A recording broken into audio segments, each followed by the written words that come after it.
Hello, everyone, and welcome back to the Showing Up to Life podcast and YouTube channel, a place where we talk about concepts and techniques, and most importantly, practices that can help us to return to a place of regulation in our nervous system, in our thoughts, in our emotions. And in this place of regulation, we can connect more deeply to our moment-to-moment experience. My name is Art Burns, and I'm so happy to be here with you to talk about this today.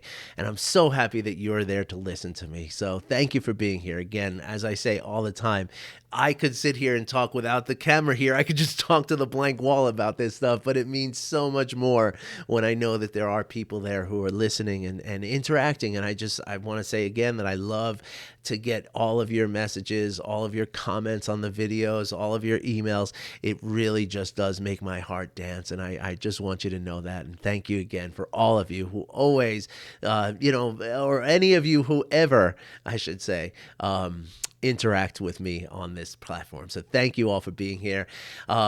Today I wanted to talk about something that as often happens here on this podcast and YouTube channel. I'm going to talk about something very specific, right? A very hyper specific topic. But then we're going to show you how this specific topic applies more globally, okay? And so the specific topic arises from a group, a Facebook group I'm in. As you all know, or most of you have heard this already. Some of you might be new, listening for the first time. Maybe you don't know this. But for the last 10 years, I have practiced veganism, okay? Now, that word vegan is very loaded these days. And as soon as I say that word, probably a lot of associations are coming up. And so I kind of frankly on this podcast, I hesitate to use that word. But the reason why it applies today is because veganism is not just about necessarily just what we eat, right? It starts there, of course, but it goes past the consumption of, meat, dairy, and eggs, and it actually goes into more of a sort of global concept of we're against the subjugation of animals for any reason. Right. And so that includes like when we go out as somebody who practices veganism, when we go out to buy shoes, right, we're specifically seeking out manufacturers who commit to using only man-made products and not animal products. Right. And so I wanted to and again, this is not me trying to tell you how to live your life. That is not what we do here. Okay, you are free to make your decisions, and you will never feel any judgment or any resentment from me for what you choose to do in your life. Okay, it's very important that you recognize that. This is not a place where you're going to feel shamed or guilted or anything for any of the ways in which you live. You also know that I am a recovering alcoholic and drug user.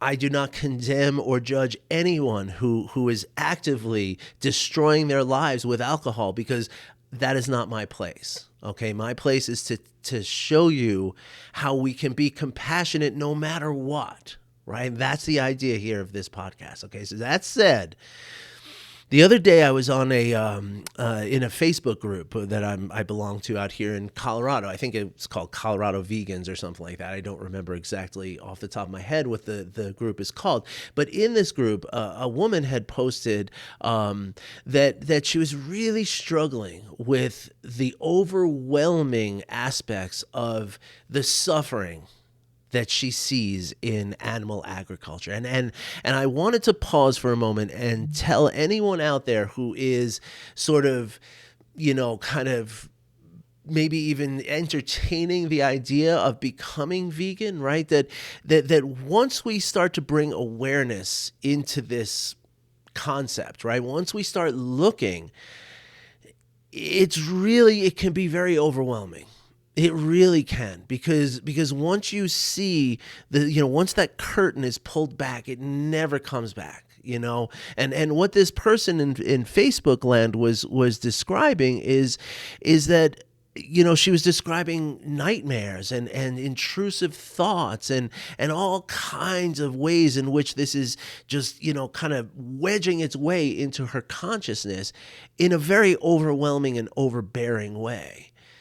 And again, I know what that feels like. And so I wanted to talk today about a few ways in which, and I'm hoping that this woman gets to see this podcast, quite frankly, but this is for all of you as well, because again, I'm going to show you how this applies also to, when we turn on the TV and we see what's going on in the world with humans, it's the same thing. And so I want to go over a few ways in which we can approach the compassion for whether it's the animals or whether it's the innocent people in Ukraine or the innocent people in Russia, the innocent people in Syria, in Yemen, in Somalia, in Lebanon. There's innocent people and innocent animals, Pakistan. I'm in Palestine, not Lebanon. Pardon me. But the point is that we can apply what we're going to talk about here today to the scope of all of this suffering, whether it's animal suffering or humans. Okay, so I want to talk to you, and I'm going to have to put on my glasses here. That this camera, for some reason, makes them look like they're crooked. They are not as crooked as they look, I promise you. But here, I just want to refer to some notes that I made this morning, which I don't normally do for any of you watching this for the first time. Usually, I just hit record and I go. But today, I want to make sure I covered a couple of really specific aspects of this. So the first thing is that when we come into the contact with suffering, and especially again when we see how large and how widespread suffering can be, and that's the thing. Once we start looking, we do see that suffering is literally everywhere. And that's kind of the point, right? That when we're looking at one specific group, for instance, of animal agriculture, right? It can become very overwhelming very quickly to see that extent and that gravity and the brutality of the suffering that we see in that system, right? And so what's happened to this woman in this Facebook group is that she is seeing that suffering to such a high level and to such an overwhelming level that it's consuming. And that's how it gets. It gets to be like you can't stop thinking about it. Now, this is an important thing to recognize, because, or not just to recognize, but to work on, because the point is that when we do practice something like veganism, but also if you practice, again, the awareness of the suffering in the world of people, right, then the idea is to be able to somehow be of assistance, right? And the reality is that if we are overwhelmed, if we're having nightmares, if we're shaking at the thought of this suffering, we're not in a position to help, right? We're just too overwhelmed. And so how can we, now the answer is never to turn away from the suffering and imagine it doesn't happen. That's kind of impossible. Once you've witnessed the suffering, it's impossible to then just close it back up, right? It doesn't really work. I mean, you can deny it, you can, keep pushing it out of your mind, but in the same way that a shadow never leaves you, it's always going to be right there, right behind you, ready to come back, So instead, the idea is, instead of turning away from the suffering and saying, no, it's too much, what we can do is actually we can open ourselves up to more of the suffering. And this sounds probably very counterintuitive and kind of maybe like, well, how is that going to help? But counterintuitively, this is kind of how it works, right? Because when we see that, again, when we're focused on just this one area of suffering, again, we can call it animal suffering, or we could call it people suffering from war or poverty or disease, right? But when we focus in on this one area of suffering, we get to feel like this is the only suffering that there is, and that there's nothing but suffering here. And that is simply not the right kind of context. It's not accurate to see that. And so in a big way, the first step in sort of being able to manage some of the idea of this suffering, the very first step is again, counterintuitively and perhaps seemingly ironically, to open ourselves up to more of the suffering in the world. And what this means is that, recognizing that, it's not just, again, not just this area of suffering, but even noticing my own suffering and noticing that, that the people who are, living in tents in Denver, noticing their suffering. And then most importantly, opening ourselves up to the suffering of the people who are causing the suffering, right? Opening ourselves up to the idea that the people who are, working in the animal agriculture industry, even those people who own the animal agriculture industry, they're suffering too. That their drive, their ability to cause such suffering is made by the capacity of their own suffering. It might be a hard thing to recognize, but I encourage you to spend some time with that, because that is accurate, right? That it's not just the animal that suffers, but the person causing the suffering is part of a cycle of suffering with the animal. They're not separate from one another. They are very much the same as one another. And that brings us to the idea of a system, right? Because all of us, every single person in the world, and this is scientifically backed, you can go check on other episodes of this channel here, that every single one of us, every human on the planet, comes into this world with a basic innate goodness. Full stop, without qualification. And what that means is that the people who we see as committing these acts of horrific violence, again, whether we're talking about people in slaughterhouses or we're talking about people on the battlefields around the world, when we see the people who are causing that suffering, it's very easy for us to say, like, that person is different from me. That person is somehow, they exist outside of what I exist. And folks, that's just not true. All right? And to that extent, we could even recognize that if we were in the same system as that person, right? So for instance, if I grew up in an area, let's say in Brazil, where, it was very poor, we're in a rural area, and the only jobs that were available were at the slaughterhouse, then even me, who right now, I would never, ever, ever do that. That's what I say. But if I was in that exact circumstance as the person who's doing that today, I would do that also. And that's a really hard thing for us to sometimes recognize, but it's very, very true. And again, the way we can help ourselves to recognize this is by accepting, and this is the first principle of Buddhist psychology, by the way, that it's about recognizing our own inner nobility and the inner nobility of everyone else, because that is how we come into this world. But the world changes us. The circumstances in which the people who are working at the slaughterhouses, the circumstances in which they grew up have changed them to create the capacity to go through this suffering, to cause this suffering.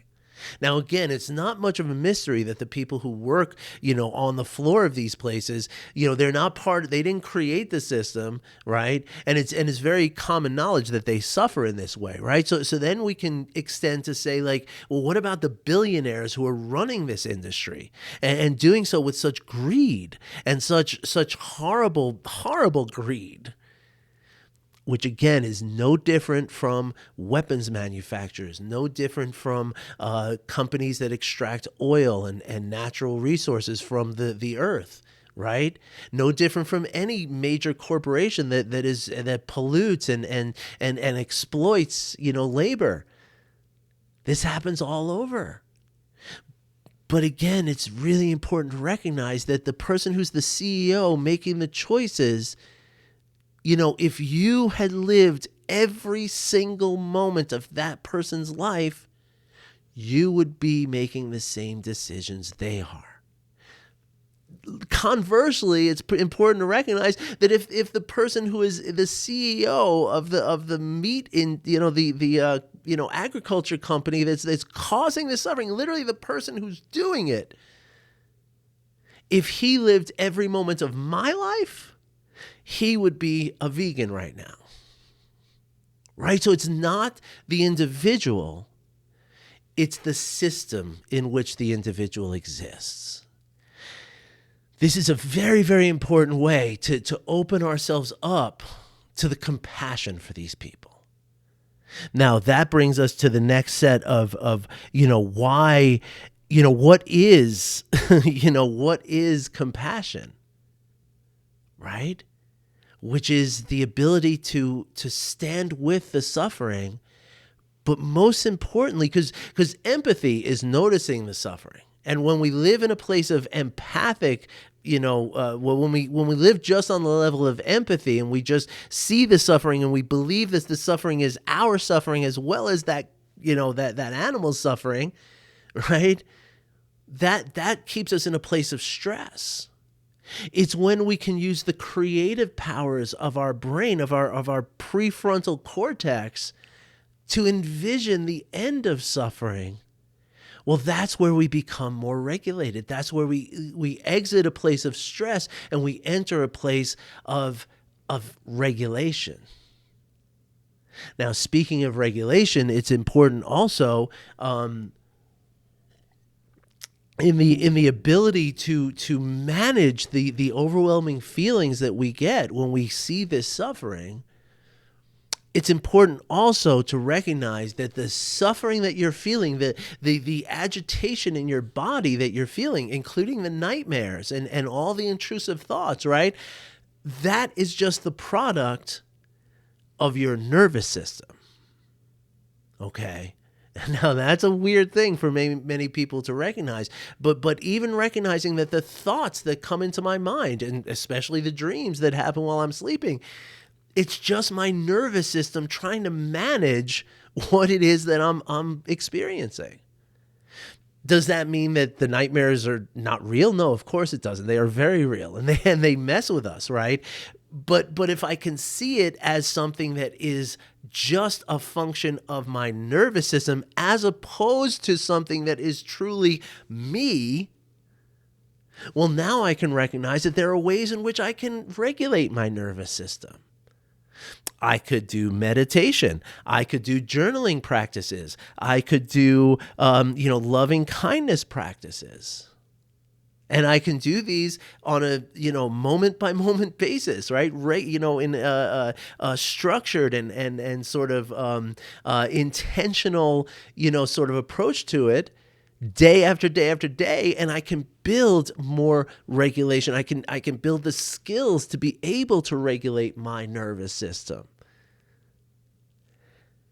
And knowing that if I regulate my nervous system, well, then the anxiety that I feel and the dreams and the nightmares and the intrusive thoughts and the sense of panic that I have, well, that's all going to be regulated through the practices that I can do.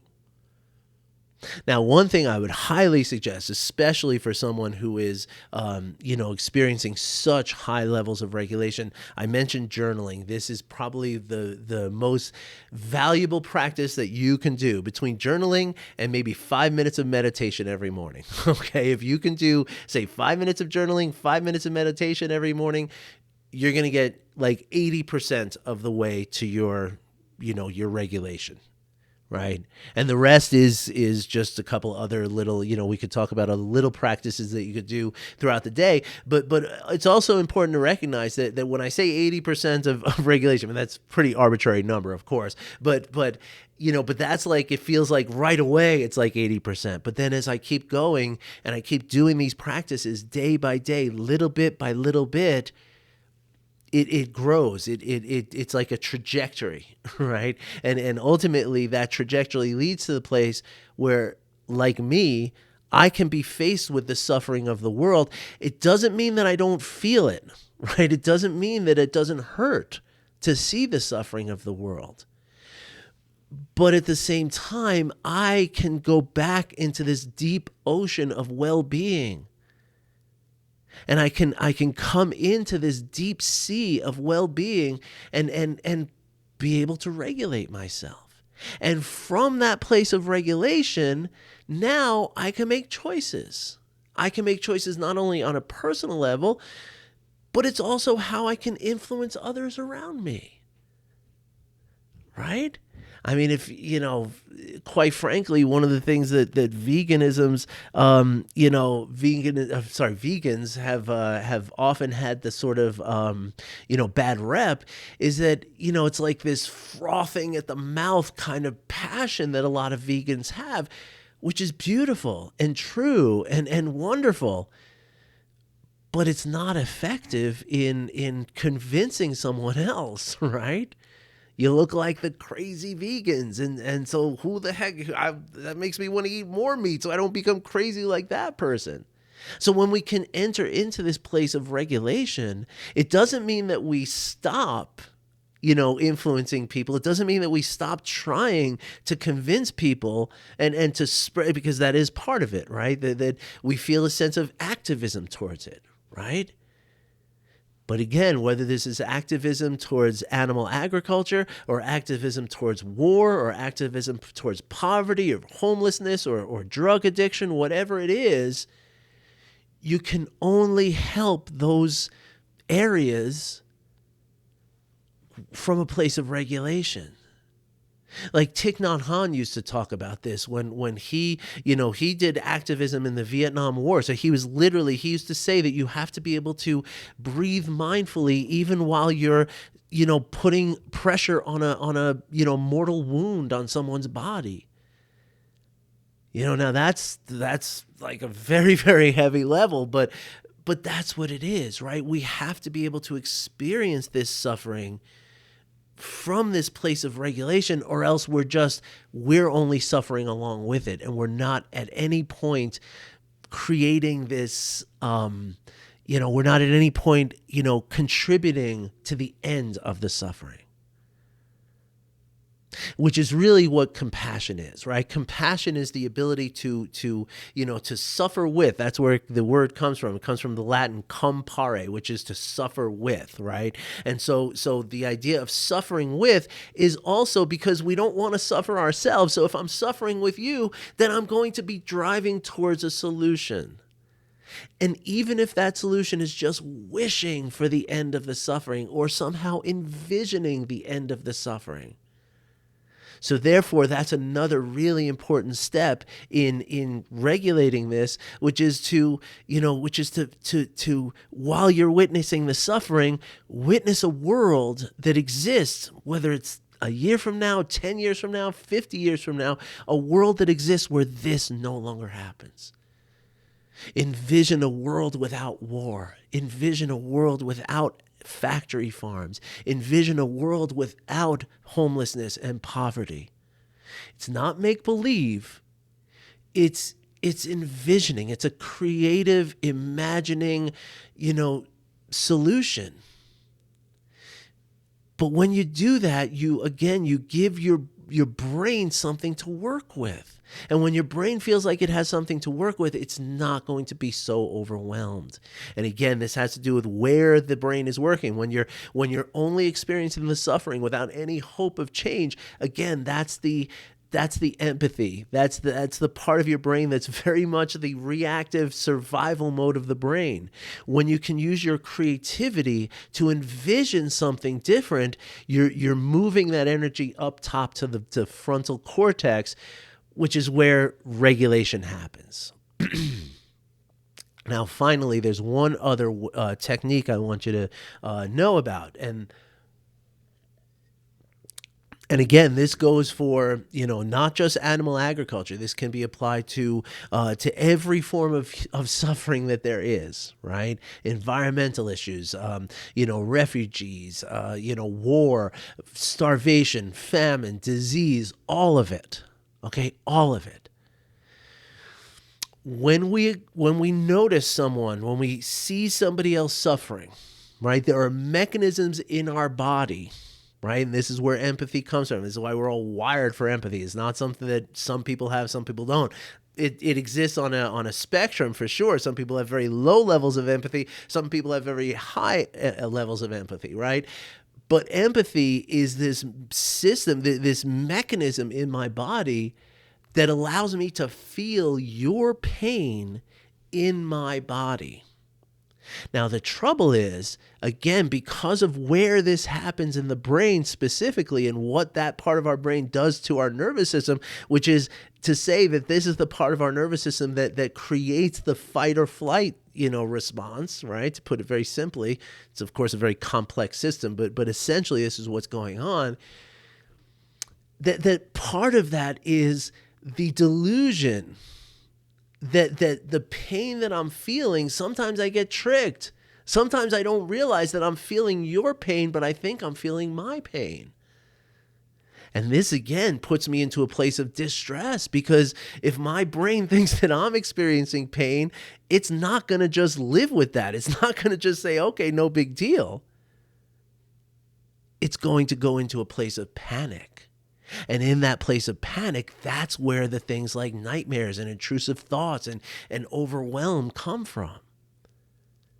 And so the important thing then is to recognize that it is not my pain.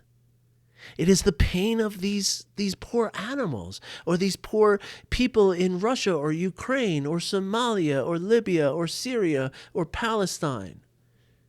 Or here in the U.S., the people, living in poverty everywhere, and the people, it's their pain. It's not my pain.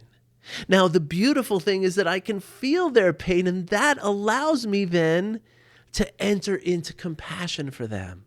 That is the point of feeling that pain. And this is a very, very powerful aspect to even just understand this. That because I can feel your pain, the reason for that, the reason my body does that is so that I can be alerted to the fact that you are suffering, and therefore you require my compassion.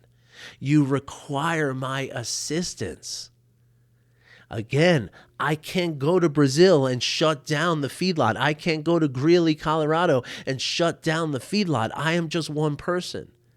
But what I can do is I can use my voice, and whoever it is that I'm talking to, I can do that from a compassionate, but more importantly, a regulated place in which I can effectively communicate things that might actually change some minds.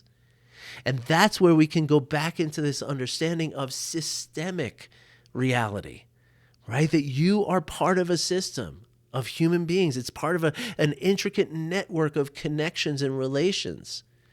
And so if you are every day just putting into that system a little bit more love, a little bit more compassion, a little bit more equanimity, and a little bit more sympathetic joy, then what you're doing is you're improving the whole system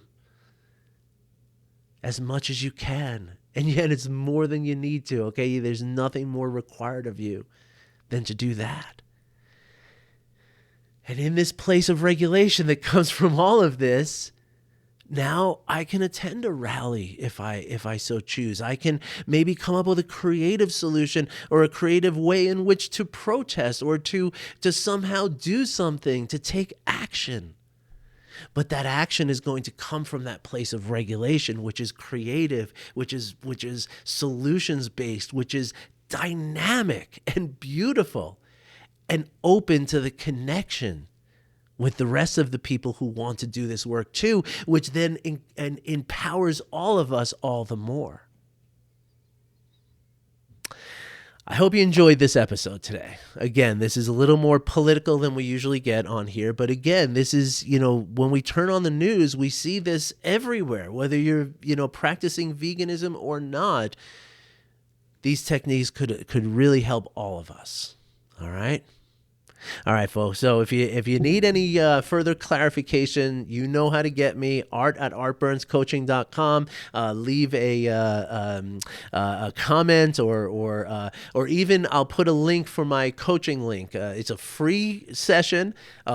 45 minutes, and it's offered to everyone who's listening to this right now. So if you're hearing this, there's a link in the description. If you would like to talk to me more about this, and maybe there's a specific thing that you want to ask me about this is a great way to do it. Okay? All right, everybody. I wish you well, and I'll be back again tomorrow. Take care, everybody.